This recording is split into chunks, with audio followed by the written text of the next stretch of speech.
Hey guys, this is a review for Kiersten White's And I Darken, a YA historical fiction retelling kind of thing.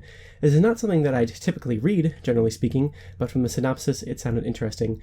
Plus that beautiful cover.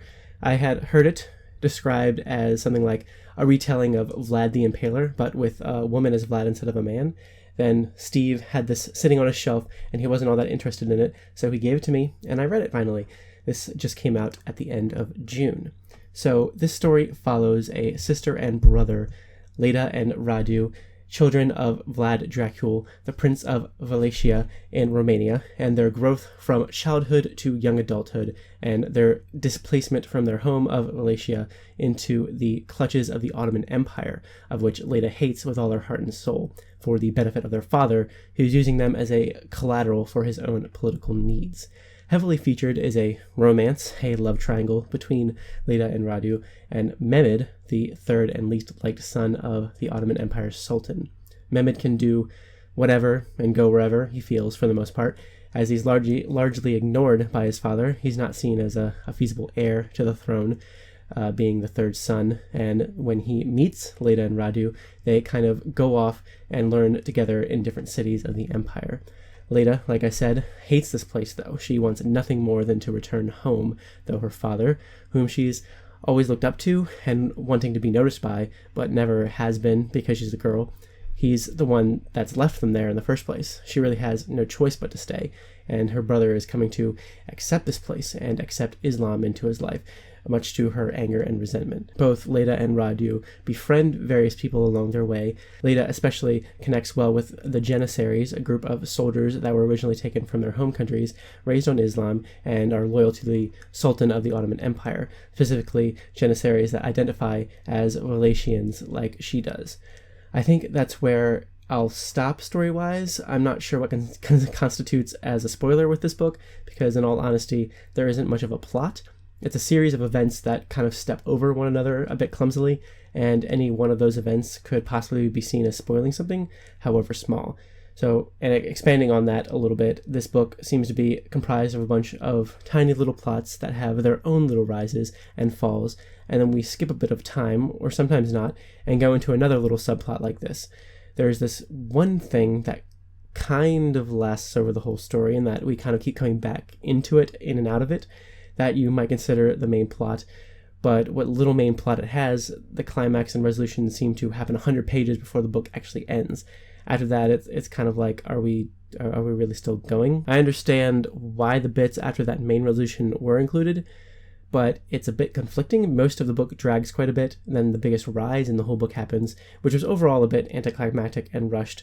And then we keep on going. Admittedly, some of those bits in the last 100 pages were more interesting than the rest of the book, but I'll get to that more in a second. Overall, this book just meanders along far too much. Specifically, in the beginning, we skip from one year to the next to a couple years later at one point, which causes some issues in grounding the story and its characters. And unfortunately, the characters were pretty stagnant throughout most of it. Both Radu and Leda felt pretty heavily exaggerated, polar opposites. As the story goes along, especially by the 75% mark maybe, they begin to really grow and shine as characters, and I was especially intrigued by them after that point, to a certain extent. But much of this stuff is just completely sabotaged by the romance, the love triangle. First of all, the object of both Leda and Radu's affection, Mehmed, barely felt like a character throughout most of the book. I think he gave off some personality in the first few scenes we see him in, but then just kind of fades into this tool the author uses to drive both the plot and our two main characters. And everything is all about Mehmed. All the focus is on him. All their thoughts and actions are for him, and yet he's never really fully present. I never felt anything for him as a character one way or the other. So the many bits going over their love for him just kind of bored me. And that's really what a lot of this book is. Both Leda and Radu, Leda more so, Radu, it's a little bit more believable with him kind of abandoning their personalities every so often, well, fairly often, in order to swoon over Mehmed. And I found that really disappointing. I wish that we had focused more on the brother-sister relationship between Leda and Radu, not just their internal struggle over Mehmed, more early on and more gradually throughout the book. We pick up on that a bit more towards the end, but it would have been more satisfying had it been the focus. Honestly, most of what could have been focused on was crippled by the romance. And it's unfortunate because there's a lot of really interesting stuff in this. I would have loved to have explored the historical fiction side of this more, seen more of the political intrigue surrounding everything, to have gotten a bigger and better scope of the other things happening in this empire, rather than just focusing on these younger characters that are put into roles that feel really out of place. And I did feel like this was a well-researched book. It seemed that way, at least. It was a confident look into this history and this fictionalized version of the world. The landscape was believable, and the characters could have been solidified within that world a lot more than they actually were. These characters shift and change and grow to mostly fit the romance, more so than to fit the actual events that they're experiencing. Some of that more natural and experience-based growth is in there, but it's lost in a lackluster love triangle. I think that romance could have worked better had Mehmed been more established as a character, if it had been more of a subplot and less in the forefront, if it had been a bit more subtle and less dominating. Most of the more active and plot-driving characters were in the background, consequently, and should have had more attention given to them, but didn't. Anyway, I had a hard time with this book. I enjoyed Kiersten White's writing, prose-wise, and how she describes things. I think that she shines as the strongest part of this. Leda and Radu's eventual growth is nice, and I liked some of the supporting cast. Kumal, a man that shows Radu a lot of kindness, and his sister Nazira, some of the Janissaries like Nikolai and Lazar. It's got potential, but ultimately suffers a lot from the uneven storytelling and misplaced emphasis on tropes that feel typical, rather than fully delving into and indulging in what makes its premise and world and history interesting. The whole book, honestly, felt like backstory to the very last chapter, which introduces what I assume will be the next book, and seems a lot more interesting.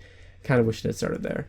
But that's my full thoughts on this book. I might pick up the next one, emphasis on might, if I can get it from the publisher when it comes out, just to see if that last chapter kind of expands into something more interesting in this next one.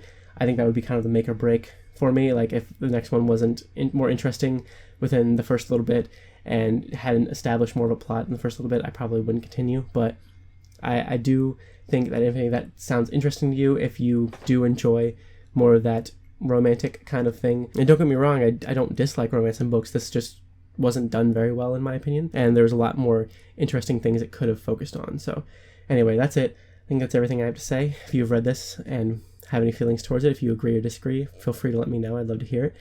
Thank you guys so much for watching, and I'll see you later with more.